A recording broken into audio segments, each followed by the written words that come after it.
Happy Tuesday, guys. Brooke and Laura here for Lawyering Outside the Lines. And today we're talking about working virtually and how that can allow you some flexibility in your working environment, your schedule, your client interactions.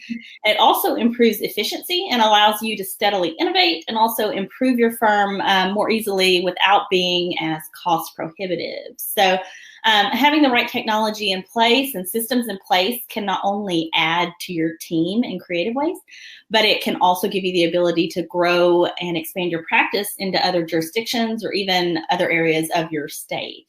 So today we're going to give you 4 things that you should know to expand your practice virtually.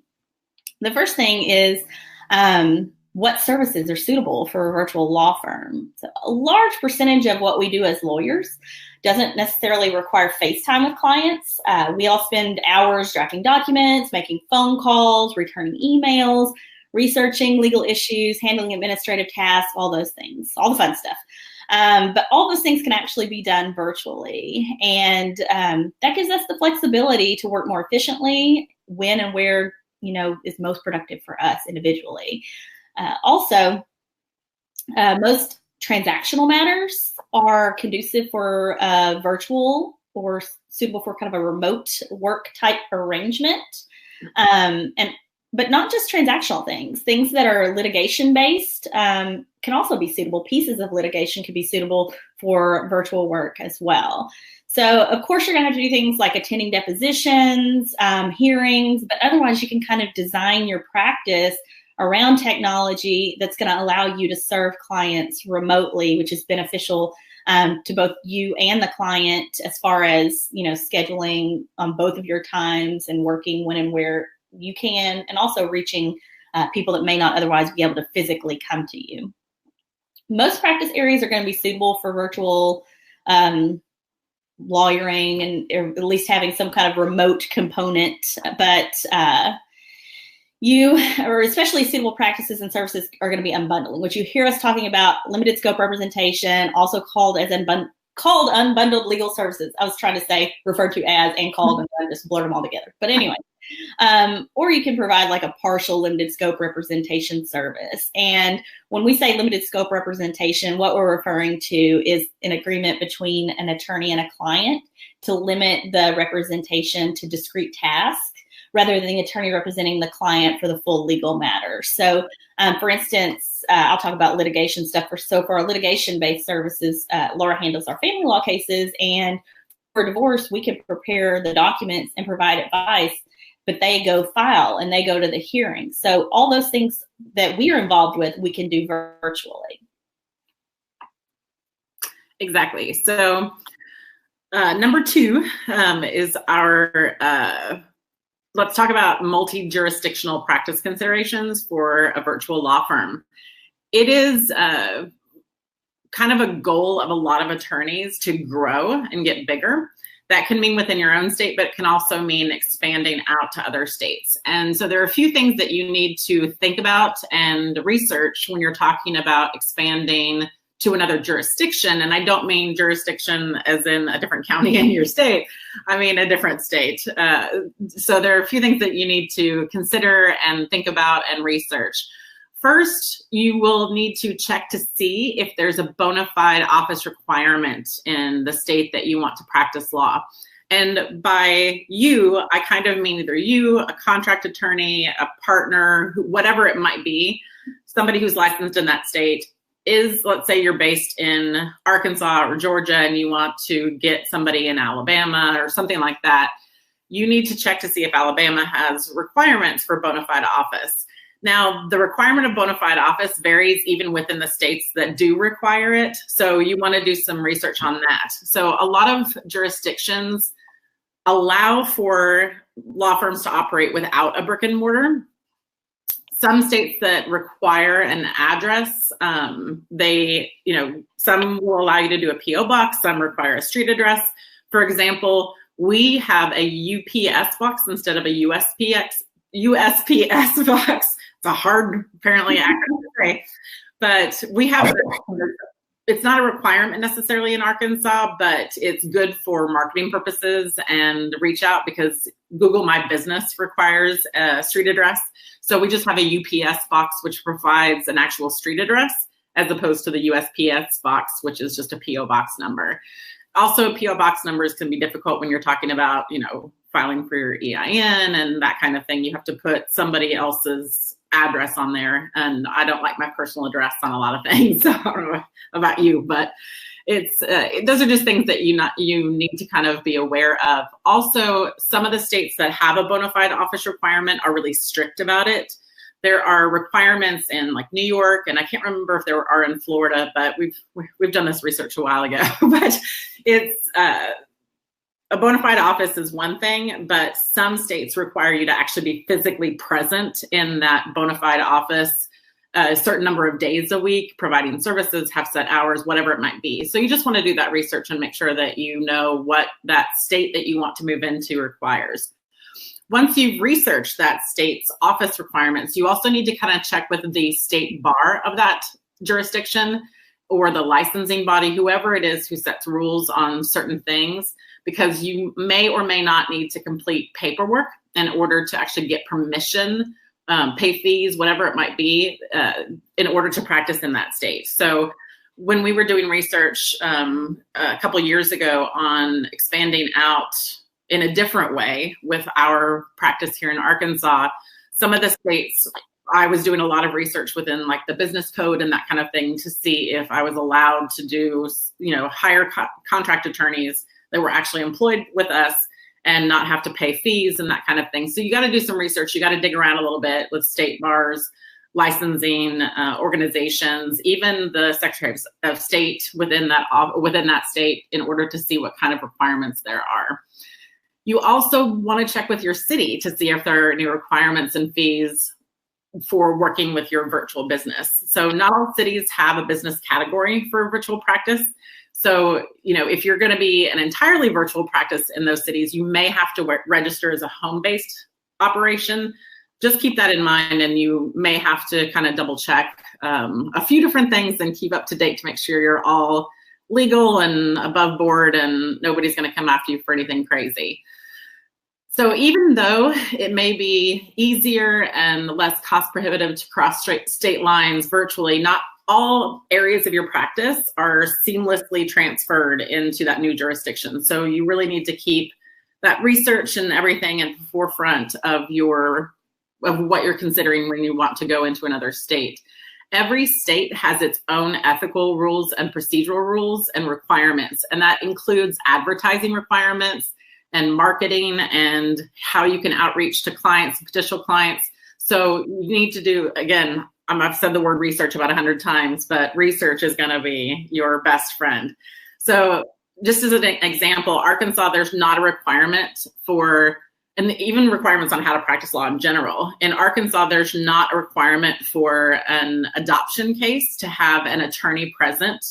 So keep that in, that's something that we benefit from as a limited scope representation law firm. We don't have to actually enter an appearance for an adoption.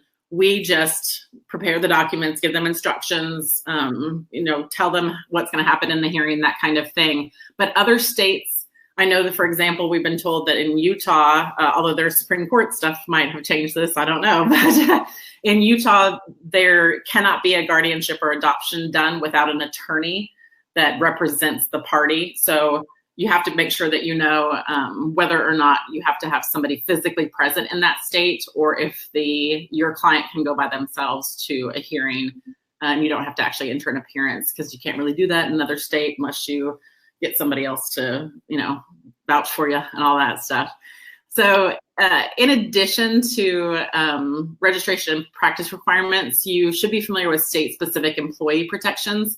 So if you're going to hire people in that other state, you need to, do that research about wage, benefit requirements, what am I trying to think of? The employer protections and all that stuff. I was trying to think of like workers' comp and all the things that. Yes. Exactly. So got to make sure that you're in compliance if you're going to have people in that state that are employees of yours. Not going to lie, there's a lot of reasons that we handle our MVL partner firms the way that we do. And a lot of that is because it's a licensing agreement as opposed to an employee agreement. And so a lot of these things we've been able to,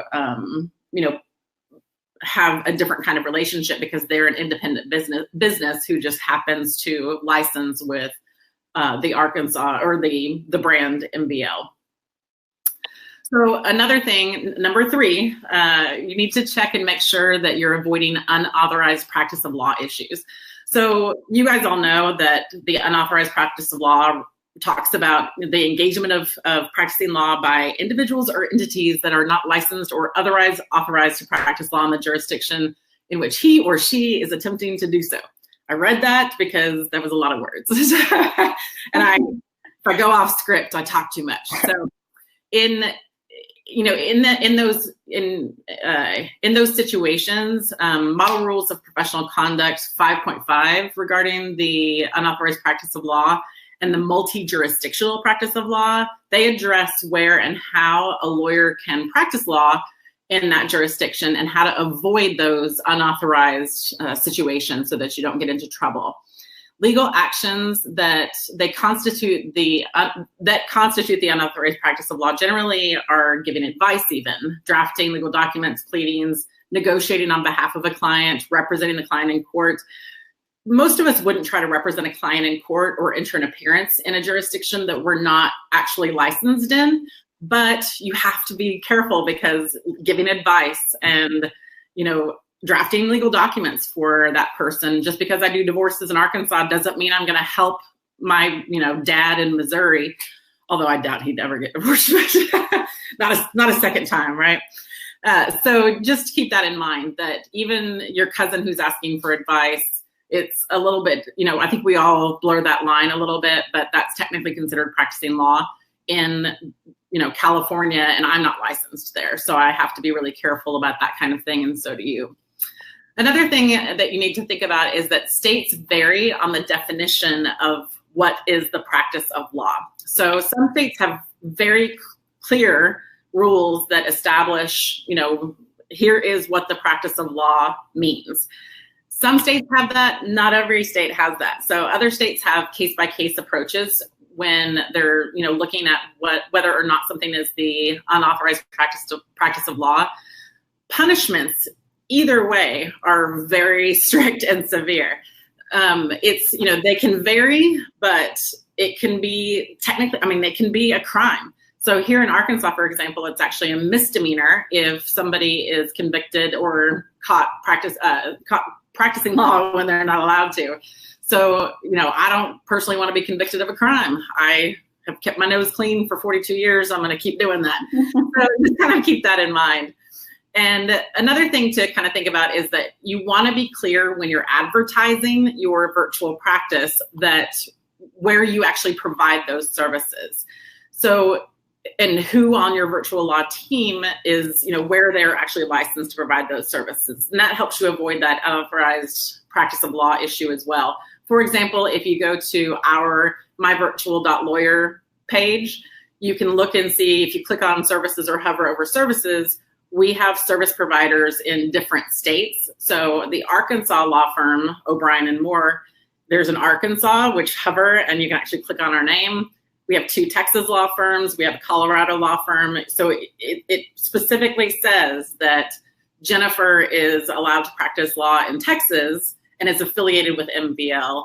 So as Allison, we have Alexis in Colorado, and it's Brooke and I, plus a couple of other people here in Arkansas. So you have to be really clear on that so that there's no issue of whether or not I practice law in Texas, for example. Right. And yeah, I see that a lot. As far as not necessarily a confusion of on our website where to go, but business law, that's something, if you're online, people can find you and they think you can practice everywhere because civilians, we'll call them civilians, don't understand that we can't practice everything and we don't even necessarily know every practice area of law. And so we have people saying sometimes that we represent them in states we don't even know people for debt or creditor issues, which is an area we don't even practice. So that's why it really is important to make that clarification on your website or social media or wherever you are kind of out there virtually in the world. And like Laura said a minute ago, business law is one area. I do our business law here, and that's one area that I do see it's a little bit of a fine line there, because people will call you and say, oh, can you just review this? Well, I'm not licensed there. So you have to really, watch that and watch where you go with that. But I'm very interested to see from here where some of these rule changes, you mentioned Utah, because Utah has had some changes, big, significant, awesome changes recently. But there are several states that are pushing toward non-attorney firm ownership and, paralegal giving advice and drafting, things like that. And so I'm really interested to see, where that's going to go for those states and what that's going to look like for these other states, people practicing virtually from another state. So now that you know kind of what all you need to know up front when you're trying to go virtual, the last thing that we wanted to talk about was adding and managing your virtual staff. So running a virtual law firm can allow you to more easily grow your team, to add additional attorneys and staff, whatever that is for you, whatever that need is. But the simplest way to grow your team, especially on a budget, is to add contract attorneys and to add staff on a contract basis. And so that's essentially kind of how we've grown our Arkansas law firm, by creating those relationships. And it allows those people kind of the freedom that they want to own their own business, or even if you're the only person they're working with, to be able to have a little bit more independence. So there's a trade-off. There's some lack of predictability depending on how you set up your fee structure, but it's also the ability for them to have the individuality, and people tend to like that. So utilizing technology, virtual law firm owners can manage their team remotely. So everything from video meetings to using client portals and other communication tools to collaborate on cases and internal matters. Laura and I sometimes forget that we haven't seen each other in a really long time, because she says we live 12 minutes apart. I don't think we've ever timed that, but or 20, I don't know how long you say. But, we do internal calls remotely. Our team, we have one staff member that is in North Carolina. We have an attorney that's in the northwest part of our state. Both of us are in central Arkansas. So we're able to communicate that way. And then also, if we need to collaborate on any cases in our client portal, we can do that as well by adding, attorneys and going in and working together there. But regardless of whether you have employees, independent contractors, you're going to kind of manage the team as far as your interactions the same and internal matters the same. So when you're I just wanted to drink. I talked really fast. I had a weird allergic reaction earlier, and so I was over here with like an inhaler, and then told Laura I might not make it, and then I went black apparently on her screen in our earlier live, and she thought I died. But anyways, I'm here, I'm alive and well. It was not good. She texted me like emergency phone numbers and stuff. It was not a happy start to our lives. Yeah, I did, but I'm feeling all right. I'm toughing it out. But yeah, so when you're building a virtual team, it's really important that, back to virtual teams, that you hire individuals that can work independently in a flexible work environment. We've learned the hard way, some people really are employees. They need handholding, they need instructions, they need that oversight. If you're looking to hire contractors, you need someone who's flexible, who's a quick learner, and who has a bit of an entrepreneurial spirit, maybe with your assistance or guidance or, the collaboration. But otherwise, you need somebody who's willing to work independently. And you also want to make sure they fit the culture of your firm. That's really important because as we probably all know, if you've worked in any kind of an office setting, any kind of toxic person or someone that just doesn't quite align with you or your staff or your brand or your mission kind of throws off the entire workplace culture. So that's really important too, which means that you need to know who you're looking for, what type of person you're looking for, and what kind of culture you're looking to build. So that individual should especially understand your law firm model and services and be really enthusiastic and consistent and representing himself or herself in that capacity. We're a little bit different, obviously, the way that we practice law, and so not everyone gets that. So that's really important for us to make sure they understand what it means to be a virtual lawyer, what limited scope representation is. And we like for them to share the enthusiasm that we share for providing the services we do for clients. And so we're really low on time, and I think I've told this before, but when I talk to people, I always go back to this. I sold these cutlery items in college for Cutco, if anyone knows what that is. I don't like door-to-door or whatever, but there was this little spreader, we were supposed to go and focus on one item. That was our sales training. Go focus on one item that you really like out of all this stuff. I mean, we were cutting leather. There was all sorts of cool stuff going on. But specifically, I liked this really cool cutter that was, it was flat. And so one side you could do peanut butter, another side you could do jelly. You could do other things with it too, but it was like a knife on one edge. And so it was my favorite thing. So I picked that. I talked about why I liked it, why it was my favorite product, why I was excited. And then whenever I went out, I just kind of started on that. I would be, oh, look at this peanut butter and jelly spreader. And I was so excited about it. And every damn person bought a peanut butter and jelly spread. I don't know if they didn't have kids and they may not have eaten peanut butter and jelly, but because I was so excited about it, they were excited about it. And so our manager at the time, that was probably the biggest thing that I took away from that sales training, was that if you're excited about what you're selling, you know, that your clients are going to be excited too. People are going to be excited too. So it's important to have passionate people that can replicate your services, because you're one person and you can't be there all the time, and you want to be able to trust your team to represent you well. So the most important action in managing your virtual staff is really communication. Consistent communication is key, so you can create a cohesive, efficient, productive virtual team. And then they'll want to make sure that you have good systems and processes in place to support your team so that they can succeed. And, you know, we always, if we have some kind of internal issue or conflict, we always take a step back. Okay, you know, where were we in the training? What was our communication like? Is there some confusion? Where can we go back and retrain? And so it's really important not only to look at maybe what your team is not doing, but maybe what you didn't train on, or maybe something that, you know, you could do better. So you're always improving on yourself, you're improving on your systems, and you're improving on your processes to support your team as well. So Laura is going to be in Vegas next week. So she is having fun, and I'm going to be back here. Kind of have an idea of what we want to do, but we're waiting. So I will announce that at some point this week or maybe next Monday, but you're just going to get me. So you'll have to miss Laura for a little bit, but we'll be back here next week at 1 Eastern, 12 Central, 11 Mountain, 10 Pacific time with some more Lawyering Outside the Lines. So thanks, guys. Have a great week. Bye.